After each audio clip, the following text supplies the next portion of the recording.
What up, Juggalos? Panic 17 here, representing Carnival Spirits, sitting right here with RAM of Faygoluvers. How you doing, man? Pretty good. How about you, man? Just chilling. It's been a long time. You know, we've been trying to do this for a while. Yeah. For those that don't know, he's with Faygoluvers. What do you do with Faygoluvers? I like to consider myself the low end of the totem pole. I'm still relatively new. I fill in the blanks, you know, when Scotty D or Punk Rock Juggalo or one of the other main guys, when they miss something, I try to come in and post it, you know. I do little features, like for a while on Facebook, I did that Juggalo Celebrity of the Day. A lot of people hated the fact that I used the word celebrity, but I couldn't think of a better title at the time. I did the random flavor where I put just a bunch of random videos and shit. Right. You know, just, you know, every little thing that I can. I've done a couple of interviews for him with Demise and Hemlock. Just whatever I can help him with, you know, I do. So you like do the website postings, you do Facebook, Twitter postings? Well, I don't do the Twitter, but yeah, I do the Facebook. And you know, you're there because you're a Juggalo. Yeah, man. It's pretty much. So when did you first listen to ICP? The first time I heard ICP, it was kind of a mixture between the fact that they were in pro wrestling and then the beef that they had with Eminem. Because, you know, when WWF The Music Volume 3 came out, that was the first time I heard him. Yeah. And then, you know, I didn't really take him seriously at the time. I heard the name Insane Clown Posse. I was like, what the fuck? And then it was when WCW came out with a CD, I started listening to it, and fucking, that's when I first heard about him, man. And I've been into him ever since. You know, they do comic books, they mix rap and rock, you know, horror and comedy. It's like everything I've ever been into all in one, you know. And that's kind of how I got into him. And then I was kind of a fan of Eminem too, and I always, you know, kind of knew who Eminem was dissing a lot of times in his disses, but there was a couple of times I'm like, who the hell is he talking about? It's when I discovered ICP come out in WCW one time that I was like, they're really a music band that's also a wrestling tag team? I was like, holy shit, this is the fucking shit, man. So what was the card that was out at the time? Jekyll Brothers, because it was when ICP was in WCW, so it had Jekyll Brothers had to have been the newest album. So see that we're around the same time, because that's whenever I got down. I just want to say, dude, I feel at home. I see some loped out fucking gangsters. Dude, I feel at home. The body, dude. I love it, dude. That's the shit. Yeah, dude. Same shit. I mean, for me, it was between somewhere around Jekyll Brothers. And I know that Bizarre was out because I had went to my friend, you know, in Local Hills, and so it was the same time. So, you know, it's one thing to see him on wrestling and be a fan of him, but, you know, what about the music grabbed you? Oh, see, I had a couple of homies that they weren't juggalos themselves, but they liked ICP for the humor. And when I started telling them about the ICP, because I saw them on wrestling, because they were the wrestling homies, I talked to them about wrestling. They were like, yeah, I know who you're talking about. I was like, oh shit. They happen to have Forgotten Freshness Volume 2. And they took me over to their house one day and they had me listen to the old school Piggy Pie, House of Wonders, and Merry Christmas. I'll never forget that. Those three songs always stood out to me, dude. Especially House of Wonders. I used to get picked on when I was younger and shit. So that song really, that was the song that I was like, this is my shit. That's what drew me in, was House of Wonders. Oddities from WWF was the first song I heard, but House of Wonders is the song that I was like, this is my shit. Right. Yeah. Yeah, for me, like I said, it was Bizarre. It was Behind the Pain.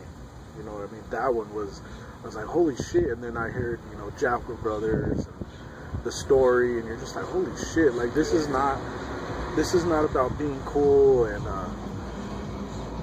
trying to prove something. It's just like two guys who are joking around, but there's like a message in there if you can read it. Yeah, see, that's how I felt. I was always the punchline of everybody's jokes. I was always picked on growing up, and here comes these guys that are like, fuck it, we're the clowns. And I was like, I get that, and that's why I was like, you know, this is my shit, man. And I've been down ever since. You know, everybody's always like, you know, who's your favorite, ICP or Twisted? And I always jokingly say, you know, Dark Lotus, you know what I mean? Yeah. Because I don't want to choose, but if I had to, ICP's my shit. I mean, lyrically, nobody can fuck with Twisted, but if I had to pick, ICP's my shit. You know what I mean? Because we came, you know, the original 6, whenever I got into it. Oh, yeah. You know, Wraith comes out, and then they say the end of time will consume us all. I'm thinking, what the fuck? You know, once this CD comes out, it's done. It's over with. Like, what was your thinking whenever you were hearing about the raids and the end of time will consume us all? Did you think they would be done rapping, or? No, I was excited to see them branch out and do some different projects, because they had done with the Joker's cards so long. I was interested to hear ICP albums away from that, kind of like how they've done with Bizarre, The Tempest, kind of with the Forgotten album, as I call it, the Pendulum. You know what I mean? But they went back to the Joker's cards, and at first I was kind of like, what? But then, you know, ever since I kind of got into it, because a lot of the new school juggalos got to feel the same way that we did when we first came in, and we're like, man, what's the fucking 6 Joker's card gonna be? Yeah. There was like websites and shit dedicated to that. Trying to figure that shit. Dude, so much. Yeah, man, dude. So much sites. Halls of Illusions. There was even the 6.com. That was the first juggalo website that I discovered. The guy who started it was a ninja known as Freak Joka, and he eventually shut the site down, and he went to Faygoluvers for a while, and that's how I first discovered Faygoluvers, was him going over to Faygo. I don't know whatever happened to him. I hope that ninja's doing all right, though, because he was dedicated. He was always updating shit. You know what I mean? Yeah. And that's what's crazy, because if you think about it, out of that era, there were so many sites. Faygoluvers is the only one that's still going. I don't know any of the other ones. Well, JuggaloNews.com used to be RealJuggalos.com. They still use the same clown face kind of thing. But it's been through so many owners. Yeah. Faygoluvers is still the only original site that's still around. That's fucking nuts. Yeah. So you're listening to ICP, you know, years pass, and Faygoluvers. When do you come into the picture of Faygoluvers? It was a couple years ago in 2012 when, throughout the years, I've just been sending emails in them, just, you know, little things I noticed they didn't post, you know, just trying to help out and stuff. And I guess Scotty probably kept recognizing, you know, I was always RAM something. I had a couple different emails throughout the years, but I think he'd always recognize my name. And then during 2012, I just happened to keep sending in a bunch of stuff, and then he emailed me back one time. And I don't know if he was just, you know, just joking around or whatever. He was like, how come you've never asked to be part of Faygoluvers? And I was like, I'm down. If you want to bring me in, I'm like, I'll be more than honored. I was kind of shocked that he said that. And like I said, I don't know if he was joking around at the time, but he decided, you know what, fuck it, I'm gonna give this kid a chance. And ever since, you know, this is the first website I've helped out with. I made mistakes. I'm green to it all, but fucking, you know, I just, you know, I'm learning, and Scotty's been real patient with me. It's just cool that he's giving me the opportunity to do what the little bit I've done, you know, create features that they previously didn't have and experiment with them. And it's been an honor, man. You know, thank you, Scotty, for real. I mean, I've kind of been in the same boat, you know, with CarnivalSpirits. Watched videos, watched these fools doing this. I've gotten a lot out of it, you know, how to talk, speak, when to shut the fuck up, when to, you know, listen. And what have you got from Faygoluvers? What have you learned? I just learned that, man, that's a really good question. I've just been learning ropes around trying to help them out, and just a lot about, like you said, you know, I've made mistakes, you know, you learn a lot from it. And when you get to work behind the scenes, you know, it's a real great experience. I mean, there's, you know, drama here and there, you know, it's work, but I mean, for the most part, like, it's just been a great experience, man. And, you know, during the time I was in a bad place, you know, mentally down and out, you know, just everybody goes through that. I was going through mine, and that's when Scotty came in and offered, you know, and ever since then, like, I actually feel like I'm, you know, I've always been a juggalo, but now, like, I feel like I'm super part of something, because these ninjas came in, they're like, you know, yeah, man, we'll give you a chance, you know, and, you know, I must be doing something right, because you know, he hasn't told me that we were going to separate ways or anything, you know, fire me or whatever you want to say, but, you know, he sends me fresh gear. All this is free. Yeah. He sent me, like, I know it had to cost him a couple $100, a hockey jersey that has my name on the back. Yeah, that one's fresh. Yeah, dude. You know, so, you know, he's been really good. And it shows me, you know, good people, man. That's I want to be, because everybody knows Scotty D, and everybody knows he's a great guy, and I aspire to be at least half the man that he is, because he's a real great guy, man. You know, there's been times where Faygoluver homies, you know, we're down and out, and you know, he'll help them out. And he's told me, if you ever need any kind of help, man, just let me know. And that's the shit, you know, because, you know, we don't live in the same town. We've never actually met on a personal level, and for him to have my back like that, dude, it inspires me to be a better person. No, I know exactly what you mean. I mean, the guys at CarnivalSpirits, we're kind of the same. I'm pretty sure y'all guys are kind of like a family, you know what I mean? Man, for like, sure. Yeah, you know, people like to throw Juggalo family around, and you know me, I kind of vary on that shit. Yeah. But it really does become like your second family. Like, you know, those people, CarnivalSpirits, everybody, Beastmaster, Don Chaos, fucking Jinx, DC Faygo guy, all these dudes, they've helped me. There's shit, like problems that I go on in my life that they know about that he don't. And I got a friend sitting next to me, for those that don't know. You know, he don't really want to be on camera. Because I don't like to burden people with my shit, you know what I mean? Yeah. Like, they can't help me. But this shit becomes a second family. Yeah, man, for sure. And I think that's why Faygoluvers has been around for so long, is because they have the right people in the right position. Yeah, man, because, you know, Big Ian's been part of them for a while now, too, you know. He hosts the Faygoluvers Anonymous show on Psychopathic Radio, which should eventually come back soon. You know, for those who don't know, he's also the manager of Kid Crusher, and he had a big hand in helping Kid Crusher come here to America, and he's still setting up shop at his house, you know, getting all the radio equipment and everything set up. But as soon as he gets all that set up, Faygoluvers Anonymous will return to Psychopathic Radio for those interested. Yeah, Scotty D, he's been part of Faygoluvers since the very beginning, and then he took over, and then, you know, there's Big Ian, and just so many of them's been there for so long, for so many years, and, you know, it's cool to see how well everybody gets along, how well, because, you know, Scotty's given a bunch of the fucking members of Faygoluvers those jerseys, not just me. So I mean, this guy's, you know, spent probably over $1,000 just, you know, hooking homies up with fucking custom-made jerseys, man. Yeah, it's not like you can go down the street, you know, get a shirt, have the lady do whatever to it, and it's like, no, those get made. Yeah, man. There's money put into that. Yeah, man. And that makes me want to be a better person. Like, at the Invasion of the Ninjas, the Roswell mini gathering that we had, I decided, you know, decided, you know, I'm going to go into my personal collection, pull out some stuff, and have a raffle. And we had that raffle. Not many people bought stuff, so the same dude won, like, almost everything. If you guys were inside at the time when I was pulling the raffles out, it was the same winner. The same guy was like, that's mine, and I'm like, oh, shit, okay. Yeah, I remember that. Yeah, man. And it's not just him, but all the other guys, like Juggalotus James, who does a lot with the reviews, Shifty the punk rock Juggalo, who, you know, helps Scotty with the main site and everything like that, and on Facebook too. You know, just everybody's, you know, they're real friendly, man. They're there, you know, and everybody keeps up with one another, and, you know, it's just great, man, you know, to be part of something. It's a cool feeling being a Juggalo as it is, but to help with the Juggalo website, and, you know, because, you know, some people will come, like you coming to me with this interview, and Roach Joka, the Sick Made Killers, came up to me one time, approached me at a Scum concert that I helped bring down here. It was funny because, you know, they kind of surround me, and they're like, "You're Ram, right?" And I'm like, I'm about to go jump. I've seen it. I hope Roach Joka and Bay Biggs is watching this. I don't think I've ever told them this, but these guys were fucking surrounding me. I'm like, I'm about to fucking get jumped, man. And they're like, oh, man, you're from Faygoluvers. And they ended up hooking me up with a couple free albums and shit. And I was like, that's dope, man. Yeah.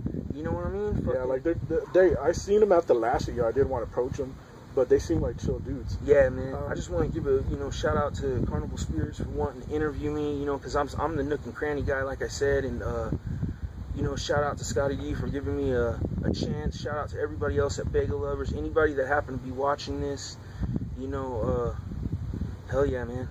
Found came out. So what are you thinking, lost or found? Which one are you feeling more right now? Right now, because I probably had a chance to listen to it more, lost. Lost. I still, you know, I've only listened to Found one time, and I was cleaning house, so I was only half-assed listening to it. But I was like, this is different, but it's dope, you know, because I'm a fan of all kinds of music. I listen to a little bit of pop, a little bit of country, a little bit of rock, rap, a little bit of everything, man. If I like it, I bump it. But, you know what I mean? I like this one because it was way different than a lot of things. And then it had, like, some old school vibes, like Midway Games. Yeah. and Lost at the Carnival and stuff. Those were really like old school, like, you know how all the old school Joker cards had like a carnival ride song. Yeah. Like Tilt-A-Whirl and all those others, and you know, House of Wonders, and you know, I really liked that, man. On Lost, what are your picks? I really liked Vomit. I liked God, I'm trying to think, man.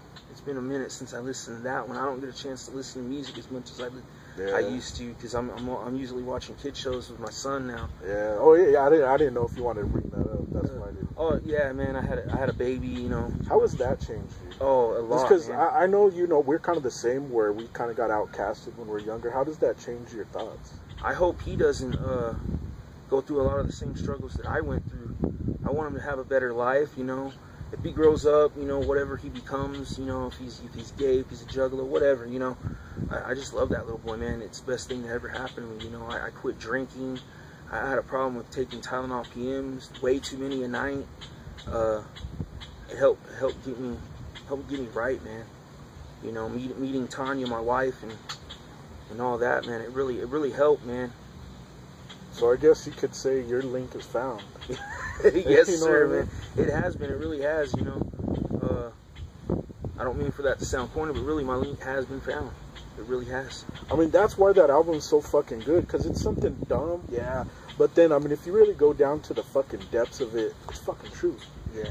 We don't think how we thought when we're 14, you know what I mean? Yeah. Like, when I was 14, I would have been all, you fucking retarded, what are you doing? You know what I mean? Like, but you get over yourself, you grow up, your kid raises your spirits. He does, man. Sometimes I'll be mad or I'll be down and out, and I'll just look over to him, and, you know, I'm a stay-at-home father right now, so we're really close. So, you know, it can't help but I look over and, you know, he makes me smile, man. Brightens up my day.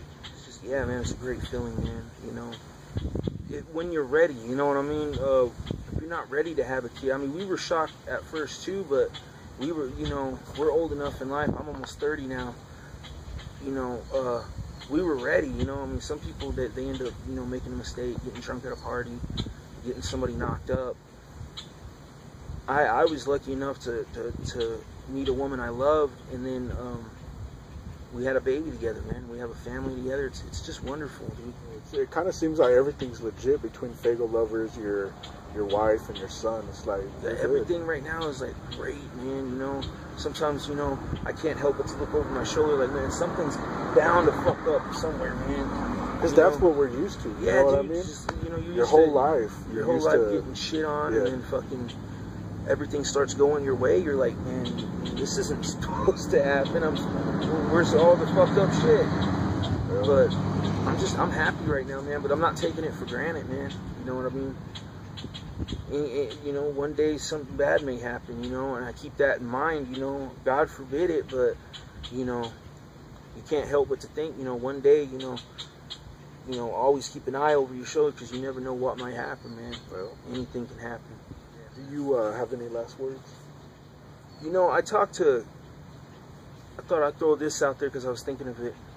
Keegan the creep ass got a hold of me the other day, or just yesterday as a matter of fact, because I had messaged him on Facebook. He posted promoting his DVD, and I was like, hell yeah, man, is there going to be any footage from the Roswell show? And he was like, I was hoping to use your footage, man. I was like, well, you have my permission, man. Just, you know, give Faygolovers a shout out. And he said he was going to use, so I thought, you know, anybody that might be interested, there may be some, you know, Faygolovers footage shot by me on Keegan the Creep Ass's upcoming DVD. It might just be, you know, a couple seconds, little minute-long fragment or whatever, but that's going to be the shit, man. Like, I've been in a comedy for a couple of years now. Is that a DVD, like a documentary on him, or is it like a special? It's a documentary on him, you know, going on the tour and everything like that. I think it comes out within a month or so. Yeah, they're putting out the final editing footage, and he, you know, I just happened to get a hold of him at the right time, and he'd be like, "Is it cool if I use your footage?" I'm like, "Hell yeah, man." So, you know, if you know, go check out, you know, everybody by now knows who Keegan the Creep Ass is, man. See, that's what sucks is I wanted to see him. I missed that last show with Keegan, and then I missed Scum. hopefully we can get those motherfuckers back here. Yeah, man, that was the shit. Scum was a real fucking down-to-earth, cool guy, man. We shot the shit about all kinds of shit, man. It was cool, man. Same with Violent J, man. Because in 2011, I had the opportunity to, you know, I had a couple of homies hit me up. Two homies that live here in Roswell that don't even know each other really, but they're juggalos. They got a hold of me. They're like, dude, ICP's in town. I'm like, what the fuck ever, dude? You know, ICP's never been to Roswell. What the fuck are they gonna do here? But we decided, fuck it, let's go cruising around and look. And sure enough, at fucking the Hampton Inn here, the fucking Hatchet Man buses were there, and we got a chance to meet Violent J and Corporal Robinson, man. And you've always, like, I've heard the rumors throughout the years that Violent J is an asshole towards some fans and everything. Man, he came outside and kicked it with us for 2.5 hours in the hot-ass sun on his day fucking off. It was their day off from touring. They came to Roswell because they watched the movie, I think it's Paul with the alien. Yeah. And, oh, yeah. Yeah, they were like, you know, we never been to Roswell. Let's go to Roswell since it's going to be our day off. And they were heading through New Mexico anyways to go to fucking Texas, I believe. So they decided to come here on their day off. So to people out there that say he's an asshole, I mean, it was his day off. He didn't have to do that shit. You know what I mean? He took pictures. He fucking answered all kinds of questions. It was just fucking cool. 2.5 hours just kicking it with us, man. People are people, man. Like, maybe you meet him and he has a rash and his ass is sweating and he's fucked up. Shit happens. What happened to people to being people, you know? Yeah. We all have fucked up days. Maybe he had a pimple under his arm and he just wanted to go home or something. I don't know. The fuck. Yeah. So, I'm Panic 17. This is RAM of Faygoluvers. Hell yeah. I'm glad my phone lasted the whole fucking time. Whoop, whoop, whoop to the whoop. Thanks, man. No problem, bro. Appreciate it.